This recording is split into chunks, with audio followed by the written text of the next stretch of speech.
नमस्कार, स्वागत है आप सभी का हमारे चैनल ट्रेल्स ऑफ टेल्स में। और आज की कहानी होने वाली है महाभारत में एक ऐसे व्यक्ति की जो राजा से ज़्यादा ज्ञानी थे, धर्म के जीते जागते रूप थे और भगवान कृष्ण खुद जिनके घर खाना खाने जाते थे। फिर भी वो कभी राजा नहीं बन पाए। उनका नाम था विदुर। आखिर ऐसा क्यों हुआ, तो चलिए इस बात को हम जानते हैं। विदुर का जन्म एक बड़े ही अनोखे तरीके से हुआ था। महर्षि वेदव्यास को नियोगी प्रथा के द्वारा 3 पुत्र प्राप्त हुए थे।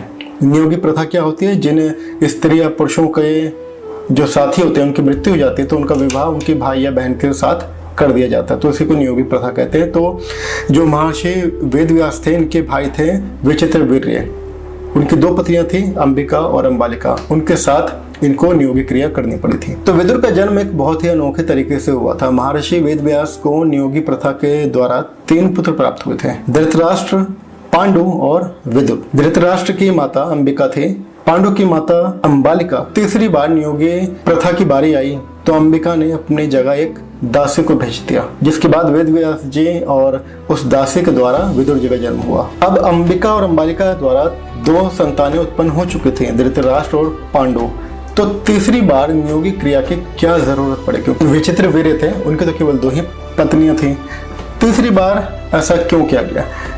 तो इसके पीछे का जो उत्तर है वो ये है कि जब धृतराष्ट्र और पांडु दोनों पैदा हो चुके थे तो तीसरी बार संतान की जरूरत क्यों पड़ी?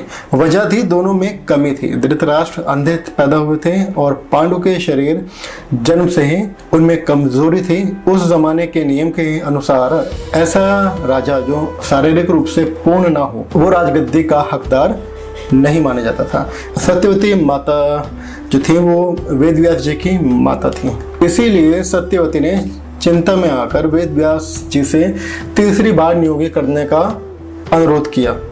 इस बार उनकी मंशा थी कि एक स्वस्थ और योग्य संतान उत्पन्न हो गई। लेकिन अंबिका खुद तीसरी बार जाने से डर गई और अपनी जगह एक दासी को भेज दिया। उस दासी से जन्म हुआ विदुर का। अब दासी को भेजने का कारण यह था कि जो वेदव्यास जी थे उनका रूप बड़ा ही भयानक और विकराल हो गया था, क्योंकि वे तपस्या में बुरी तरह लीन थे। जैसे ही वो क्रिया के लिए अंदर गई, उनका रूप देखकर डर गई और वो वापस बाहर भाग गई। उस दासी से और वेदव्यास जी से विदुर जी का जन्म हुआ, जो शारीरिक रूप से पूर्ण थे, बुद्धिमान थे और धर्म के ज्ञानी थे। और महाभारत की सबसे बड़ी आयरनी है वो यही है कि जिस मकसद से तीसरी संतान उत्पन्न की गई थी वो योग्य तो थी, परंतु दासी पुत्र होने के कारण उन्हें राजा बनने का अधिकार कभी भी नहीं मिला।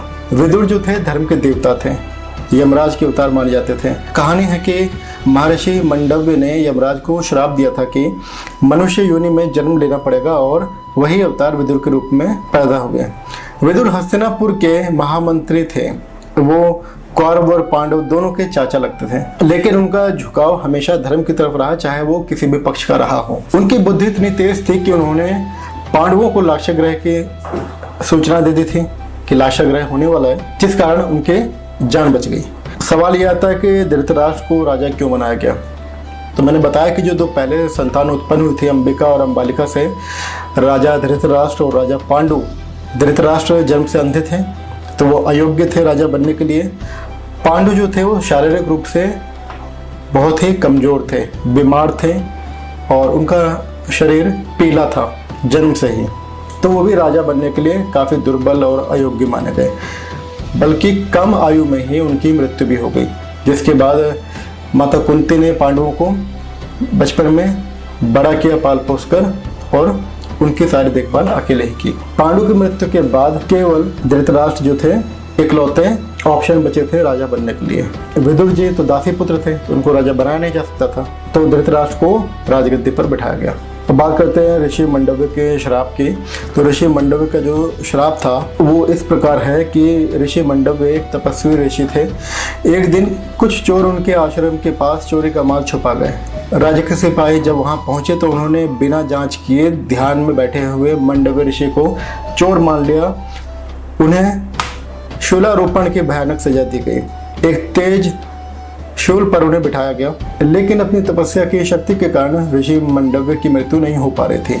आखिर राजा ने उन्हें आजाद कर दिया और अंत में उनसे क्षमा मांगी, परंतु उनके शरीर में शूल का एक छोटा सा टुकड़ा रह गया। दुखी मंडव्य यमराज के पास गए और पूछा, मुझे ये सजा क्यों दी। यमराज ने बताया कि बचपन में उन्होंने खेल खेल में एक कीड़े की पूंछ में तीली घुसा दी थी, उसी पाप का फल था ये सुनकर मंडव ऋषि को क्रोध आया। उन्होंने कहा कि बचपन की इतनी छोटी सी गलती के लिए कितनी क्रूर सजा, ये अन्याय है। और उन्होंने यमराज को श्राप दे दिया, तुम्हें मनुष्य योनि में एक दासी पुत्र के रूप में जन्म लेना होगा। इसी श्राप के कारण यमराज ने महाभारत में विदुर के रूप में जन्म लिया, धर्म के देवता और एक दासी पुत्र बनकर। महाभारत युद्ध के बाद जब पांडवों ने राजपाट संभाल लिया तो विदुर ने सब कुछ त्याग दिया और वो वन में तपस्या करने के लिए चले गए। एक दिन युधिष्ठिर जी जब अपने चाचा से मिलने गए तो विदुर ने अपना शरीर त्याग दिया और अपनी शक्तियां युधिष्ठिर में प्रवेश करा दी। विदुर जी का कोई बड़ा राजवंश पीछे नहीं बचा। उन्होंने